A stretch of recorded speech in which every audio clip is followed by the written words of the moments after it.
종북, 이념, 오염 등 색깔론이 난무하는 정치공작 보고서였습니다. 이명박 정부 국가정보원의 불법 사찰 의혹이 갈수록 점입가경입니다. 자고 나면 새로운 사실이 밝혀지고 있습니다.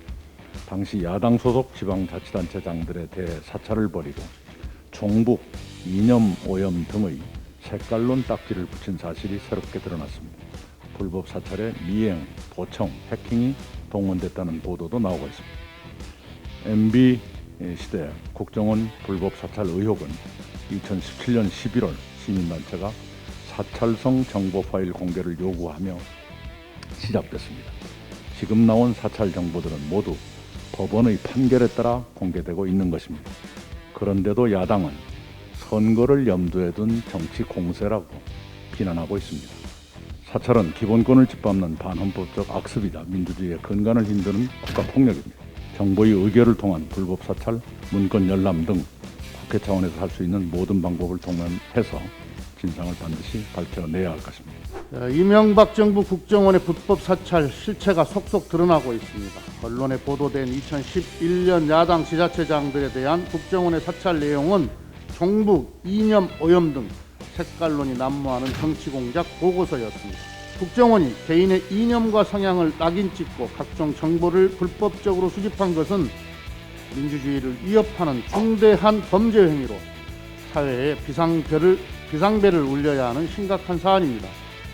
그런데 국민의힘은 진실한 고백과 사과, 반성 없이 이번 사안을 정쟁으로만 몰아가고 있습니다. 더불어민주당은 만약 이명박 정부 이전에도 국정원의 불법 사찰이 있었다면 국정원이 똑같이 정보를 공개할 것을 요청합니다. 정보기관의 불법 사찰은 선거도 여야의 문제도 아닌 민주화 독재의 경계에서 민주주의를 바로 세우는 문제입니다. 더불어민주당의 목표는 불법 사찰의 어두운 역사를 이 땅에서 완전히 청산하는 것입니다. 국민의힘 정부인 이명박 정부에서 국정원을 통해서 조직적인 정치 사찰을 벌였다는 사실이 속속 드러나고 있습니다. 당시 청와대 민정수석실은 국정원의 요청에서 여야 국회의원의 신상 자료를 관리했다고 합니다. 당시 청와대 정무수석이었던 박형준 부산시장 후보는 정무수석실하고 전혀 관계가 없는 일이다 이렇게 부인했습니다. 정무수석이 여야 국회의원 신상자료 작성과 활용에 관계없다고 하는 것은 상식적이지가 않습니다.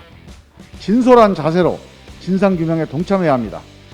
정치사찰 의심을 말끔히 정리하지 않고는 부산시장이 되겠다는 것은 민주부산을 모욕하는 일입니다. 국정원의 사찰 문건 공개에 저도 당사자여서 한마디 안 할 수가 없습니다.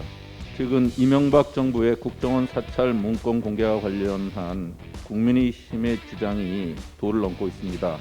저는 그 사찰의 피해 당사자입니다. 이 문제의 본질은 MB 청와대의 불법 사찰인 것입니다.